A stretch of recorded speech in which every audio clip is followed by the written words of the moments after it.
اللهم صل على نبيه وحبيبه محمد وآله وأصحابه أجمعين أما بعد فأعوذ بالله من الشيطان الرجيم بسم الله الرحمن الرحيم وأن ليس للإنسان إلا ما سعى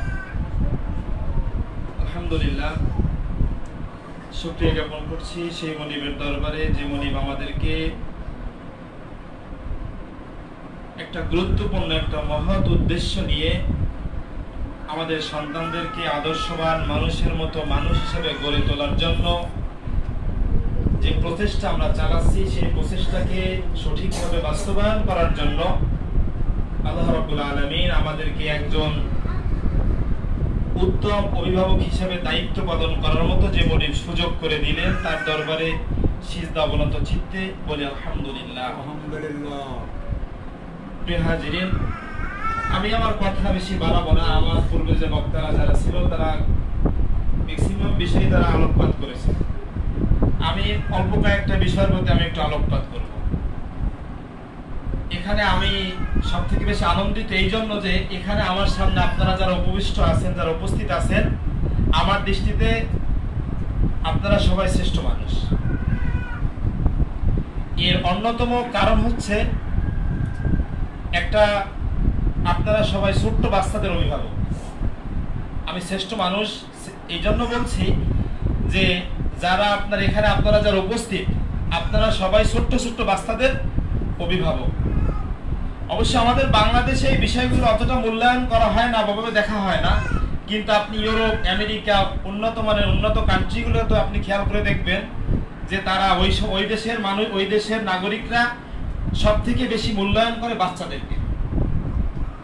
আর আমাদের দেশে সব থেকে অবহেলিত বাচ্চারা।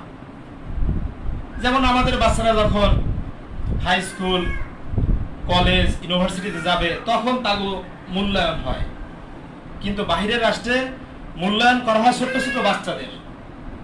ইংরেজিতে একটা প্রবাদ আছে, মর্নিং শোজ দ্য ডে। আপনার প্রভাতই বলে দেয় যে আগামী আজকের দিনটি কেমন যাবে।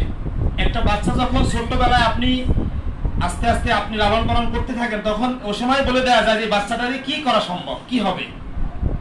সেই জন্য আমরা আমাদের বাচ্চাদের সর্বোচ্চ যত্নের সাথে আমরা লালন পালন করব। আমাদের এই ভবনটা 3 তলা ভবন। মনে রাখেন এই ভবনটায় আমাদের এই 3 তলা করতে যে খরচ হয়েছে তার প্রায় সমপরিমাণ টাকা খরচ হয়েছে মাটির নিচে। বুঝেন নাই মনে কথা? আমাদের এই বিল্ডিং করতে যে খরচ হয়েছে এর প্রায় সমপরিমাণ টাকা খরচ করছে আমাদের এই ভিত ফাউন্ডেশনের জন্য, ঠিক কি না? তাই আমার বাচ্চাটা এখানে, আমি আমার বাচ্চার ফাউন্ডেশন তৈরি করছি এখানে। এই ফাউন্ডেশনের উপর ভিত করেই আমার বাচ্চা আগামী দিনে কোথায় যাবে সেই সিদ্ধান্ত আমার এখন নিতে হবে। এখন আমার বাচ্চাকে আমি যেভাবে শিখাবো আমার বাচ্চা আমার কাছে ভবিষ্যতে সেভাবেই আমার কাছে ধরা দিবে। সেজন্য আপনাদের কাছে আমার অনুরোধ থাকবে যে আমরা আমাদের বাচ্চাদের লালন পালনের ক্ষেত্রে কখনোই গরিমসি করবো না, কখনোই না। প্রিয় হাজিরিন, আমরা একটা কথা জানি যে সংসার সুখের হয় রমণীর গুণে। আসলে কথাটা পুরোপুরি আমার দৃষ্টিতে সঠিক হয় না। সংসার সুখের হয় দুজনার গুণে, শুধুমাত্র রমণীর গুণে সংসার সুখের হয় না। এমন অনেক সংসার আছে যে আপনার স্ত্রী একেবারে ফরেজগার মানুষ, 5 ওয়াক্ত নামাজ পড়ে, বাবা মা বিয়ে দেওয়ার আগে দেখাশোনা করে দেয় নাই, সে স্বামী গাঁজা খায়, স্বামী মদ খায়, স্বামী তারা বেধড়ক মারধর করে। এমন ইতিহাস আপনাদের চোখে আছে? অনেক আছে। তাহলে সংসার সুখের হয় দুজনার গুণে। ঠিক তদ্রূপ একটা প্রতিষ্ঠানও গড়ে ওঠে 3টি বিষয়ের সমন্বয়ে: শিক্ষক, অভিভাবক এবং ছাত্র। একটা প্রতিষ্ঠানে আপনার শিক্ষক আছে, ছাত্র নেই, সে প্রতিষ্ঠান টিকবে না। শিক্ষক আছে, ছাত্র আছে, কিন্তু অভিভাবকরা অ্যাক্টিভ না, সেই সন্তানদেরকে দিয়ে ভালো কিছু করা সম্ভব না। আবার শিক্ষক আছে, অভিভাবক আছে, ছাত্র আছে, কিন্তু ম্যানেজিং কমিটি এবং পাড়া প্রতিবেশী যারা আছে তারা প্রতিষ্ঠানে ভালো চায় না। তাহলে সেই প্রতিষ্ঠানও কাঙ্ক্ষিত লক্ষ্যে পৌঁছানো সম্ভব। সেই জন্য আমাদের মধ্যে একটা বন্ডিং থাকা দরকার।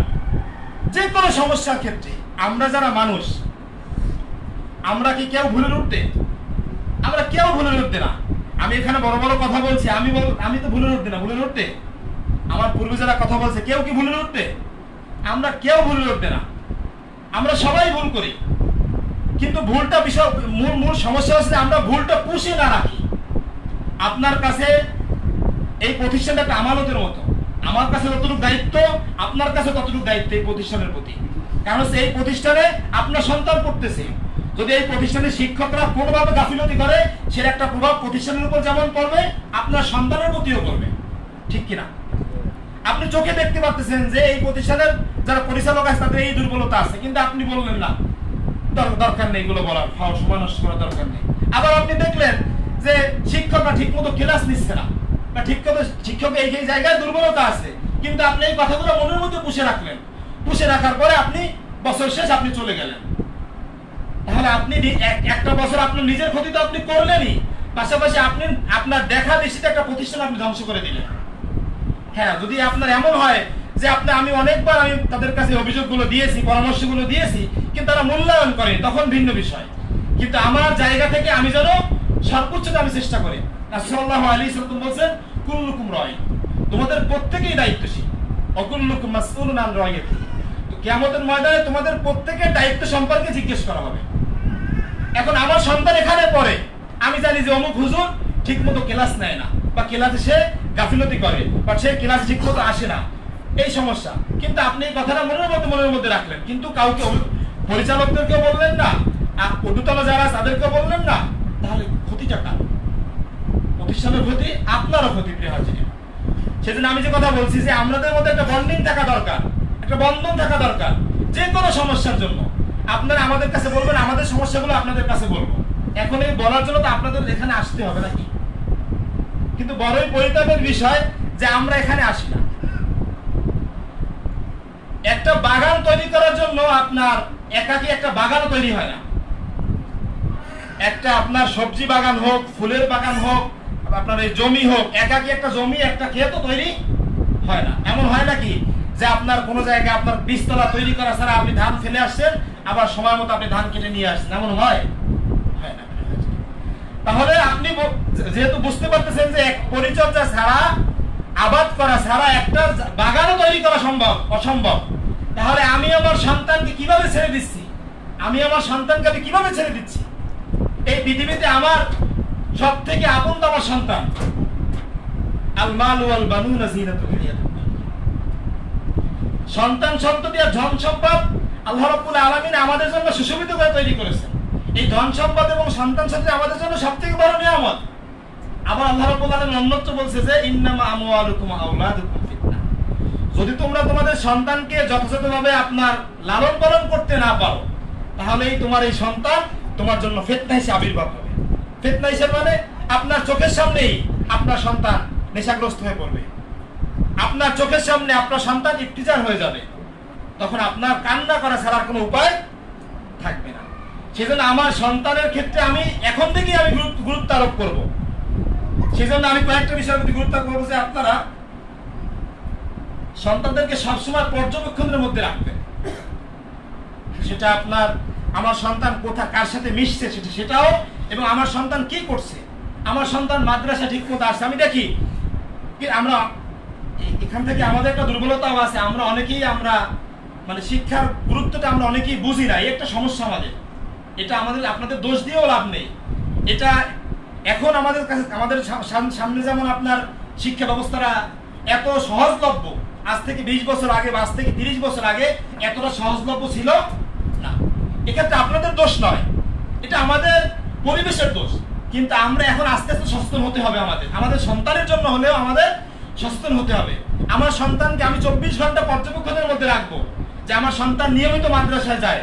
আমি দেখি যে সকালবেলা সে ব্যাগ নিয়ে মাদ্রাসায় যায়, আবার বিকেলবেলা সে মাদ্রাসা থেকে যায়, কিন্তু সে ঠিকমতো পড়াশোনা দেয় কিনা, ঠিকমতো পড়া করে কিনা, সিডব্লিউ এইচডব্লিউ এগুলো ঠিকমতো দেয় কিনা, এগুলো আমার খোঁজ খবর নিতে হবে। এবং আরো একটা খেয়াল রাখতে হবে যে আসরের পর, আসর থেকে মাগরিব, এই সময়টা আমার বাচ্চা তো খেলাধুলা করবে, এই সময়টা আমার বাচ্চা কার সাথে মেশে, এই সময়টা আমার বাচ্চাটা কার সাথে খেলাধুলা করতেছে। হুজুর একটু আগে একটা উদাহরণ দিয়েছিল যে আপনার বাচ্চারা যা দেখে তাই শেখে। যদি আপনার সন্তান খারাপ ছেলে মেয়েদের সাথে মেলামেশা করে, তাহলে সে ওই কথাগুলোই শিখবে।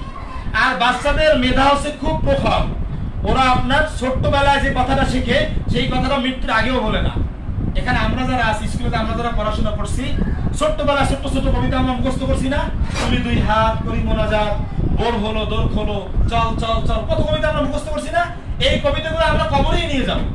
কিন্তু আপনি এখন একটা কবিতা মুখস্থ করেন, বা আপনি 5 দিন 7 দিন 10 দিন বসে একটা কবিতা মুখস্থ করবেন, বা 1 সপ্তাহ পর আর থাকবে না। কিন্তু ওই কবিতাগুলো, এই যে ছোট ছোট কবিতাগুলো আমরা ছোট্টবেলায় পড়ছি আদর্শ লিপিতে, ক্লাসে ছোট ছোট বইতে আমরা পড়ছি, কিন্তু আজ আমাদের স্মৃতির মধ্যে আছে। সেই জন্য আমার বাচ্চা যদি আপনার এভাবে আমি যদি পর্যবেক্ষণে রাখি, তাহলে আমার বাচ্চা ডাইভার্ট হওয়ার কোনো সুযোগ নেই। আরো একটা বিষয় আমার খেয়াল রাখতে হবে, আমার বাচ্চাকে পাঠ্য বইয়ের পাশাপাশি অন্য অন্য কিছু বই পড়াশোনা করা দরকার। যদি এভাবে বলতে পারেন যে আমার বাচ্চা তো ছোট, সে তো পড়তে পারে না, আপনি তো পড়তে পারেন। ইসলামের সুন্দর সুন্দর রাসূল সাল্লাল্লাহু আলাইহি ইসলামের জীবনী আছে, সাহাবীদের জীবনী আছে, ইসলামের সুন্দর সুন্দর ইসলামিক গল্পের বই আছে।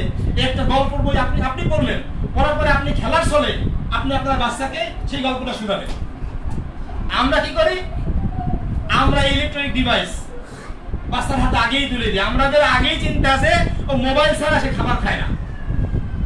আমরা বলি কি, সে মোবাইলের কার্টুন ছাড়া সে খাবার খায় না। আপনার হওয়া উচিত ছিল, বাবা তুমি না খাই থাকলে 1 দিন 2 দিন 3 দিন মানুষ না খাই থাকে, মানুষ মারা যায় না। কিন্তু তুমি যদি মোবাইল তোমাকে আমি দেয়, তুমি নিশ্চিত মারা যাবে। সেজন্য আমরা আমাদের বাচ্চাদেরকে ইলেকট্রনিক ডিভাইস থেকে আমরা দূরে রাখবো। এখন আপনি আরো একটা বিষয়, যে আপনি বলেন আমার বাচ্চাকে আমি ইলেকট্রনিক ডিভাইস থেকে দূরে রাখবো, মোবাইল থেকে দূরে রাখবো। আপনি সারাদিন কাজ করার পরে সন্ধ্যার সময় আপনার বাচ্চাকে আপনি বলছেন, বাবা পড়ো পড়ো পড়ো, আর আপনি পাশে বসে ফেসবুক স্ক্রল করতেছেন। ওই বাচ্চা কখনোই শুধরাবে? আপনি আপনার বাচ্চাকে বলতেছেন, বাবা বিড়ি সিগারেট খাওয়া কিন্তু ভালো না। কিছুক্ষণ পরে আপনি আর বলছেন, বাবা এই 10 টাকা নাও, দোকানে থেকে বিড়ি নিয়ে আসো তো। তাহলে আপনার সন্তান শিখবে কোথা থেকে? আপনি যা করবেন আপনার বাচ্চা সেটাই শিখবে। এই জন্য আমাদের বাচ্চাদের ক্ষেত্রে আরো একটা কথা আমাদের পূর্ববর্তী বক্তারা বলেছে, যে বাচ্চাদের সামনে কথা বলার ক্ষেত্রে আমাদের সর্বোচ্চ সতর্কতা অবলম্বন করতে হবে।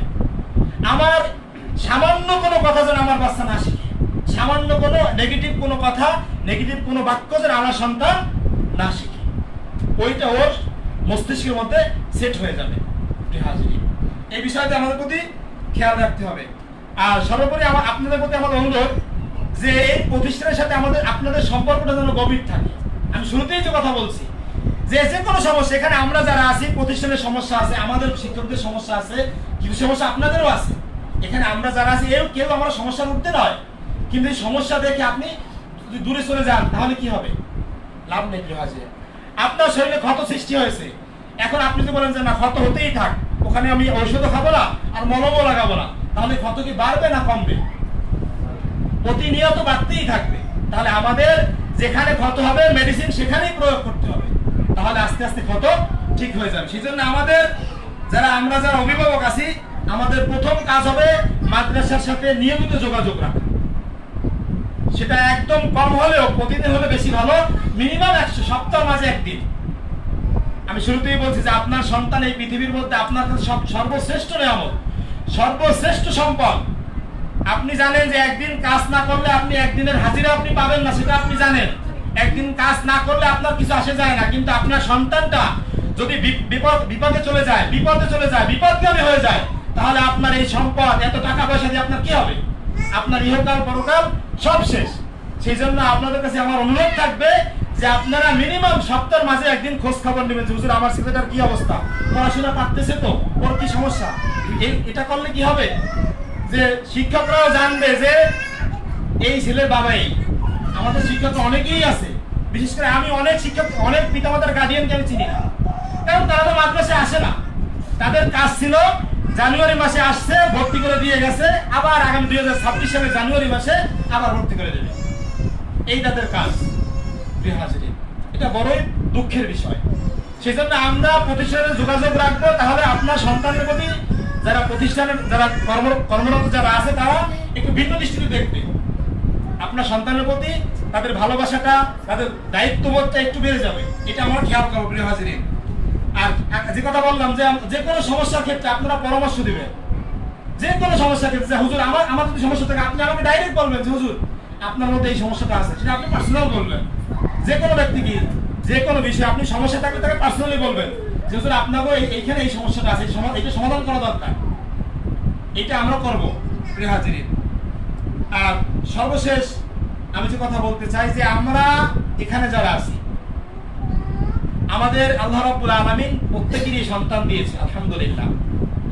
এখন আমাদের এই সন্তানের জন্য আমরা কারা কারা নামাজ শেষে দোয়া করি? নামাজের শেষদায় আমার সন্তানের কল্যাণের জন্য কে কে আমরা দোয়া করি? পিতামাতার দোয়া আল্লাহ রাব্বুল আলামিনের কাছে পৌঁছাতে কোনো পর্দা থাকে না, সরাসরি কবুল। সেই জন্য আমরা যখন নামাজ পড়ব, যখন নফল নামাজ পড়ব, তখন আমরা সিজদার মধ্যে আমরা আল্লাহ রাব্বুল আলামিনের কাছে দোয়া করব, আল্লাহ তুমি আমার সন্তানকে যুগশ্রেষ্ঠ আলেম বানাও, আমার সন্তানকে দিনদার বানাও, আমার সন্তানকে নেককার বানাও, আমার সন্তানের মেধাশক্তি তুমি বাড়িয়ে দাও, আমার সন্তানকে এই উম্মার খেদমতের জন্য তুমি কবুল করো। এই যে দোয়াগুলো আছে, আমরা পিতা মাতা হিসেবে আমরা এই দোয়াগুলো আমাদের সন্তানের জন্য পড়তে পারবো না? অবশ্যই পারবো। আর এই খালিস ভাবে যদি আমরা আমাদের সন্তানের জন্য এই দোয়াগুলো করি, আল্লাহ রাব্বুল আলামিন কবুল করবেন অবশ্যই। এই জন্য আপনাদের কাছে আমার সর্বশেষ যে অনুরোধটা থাকবে বিনয়ের সাথে, যে আমরা প্রত্যেক নামাজে আমরা আমাদের সন্তানের জন্য দোয়া করতে ভুলে যাব না। আমরা আমাদের সন্তানের কল্যাণের জন্য সব সময় আমরা দোয়া করব, সব সময়। একদিন দুই দিন দোয়া করতে করতে আল্লাহ রাব্বুল আলামিন আপনার আমার দোয়া কবুল করবেন। হযরত বাইরুল ইসলাম রাহিমাহুল্লাহর একটা ঘটনা আপনাদের জানা আছে। ওই মা পানি চেয়েছিল, পানি চাওয়ার পরে মা ঘুমিয়ে গিয়েছে। সন্তান সেই শীতের রাত সেই পানির বোতল নিয়ে কি করছে? দাঁড়িয়ে আছে। গভীর রাতে মার ঘুম ভেঙে গেছে, যে বাইরুল ইসলাম শীতে কাঁপতেছে। তখন মা বলছে, বাবা তুমি এখনো ঘুমাওনি কেন? মা, আম্মু তুমি তো বলছিলে আমাকে পানি আনতে বলছিলে, আমি পানি এনে দেখি তুমি ঘুমিয়ে গেছো, আমি পানি নিয়ে দাঁড়িয়ে গেছি। কখন তুমি পানি চাবে আমি তোমার কখন পানি দিব। তার মা ছোট্ট বাইজিদকে কোলের মধ্যে আগলিয়ে নিলেন এবং আল্লাহ রাব্বুল আলামিনের কাছে দোয়া করলেন, আল্লাহ তুমি আমার বাইজিদকে যুগ শ্রেষ্ঠ আলেম হিসেবে তুমি কবুল করো। হযরত বাইজিদ মুসলিম রাহিমাহুল্লাহর মা যদি দোয়া করে, তার জন্য যদি সেই দোয়া কবুল হতে পারে, তাহলে আমি আপনি আপনার আমার সন্তানের জন্য যদি দোয়া করি, দেওয়া সেই দোয়া আল্লাহ রাব্বুল আলামিন কবুল করতে পারে না? অবশ্যই পারে। সেই জন্য আমরা নিজেরা ভালো হব আর আমাদের সন্তানদের ভালোর জন্য আমরা দোয়া করব। প্রিয় হাজিরিন, আমি অবসরভাবে যে কথাগুলো বললাম, যে এই কথাগুলোর প্রতি আল্লাহ রাব্বুল আলামিন সর্বপ্রথম আমাকেই আমল করার তৌফিক দান করুন এবং আমরা যারা শুনলাম আমাদের সবাইকে আমল করার তৌফিক দান করুন।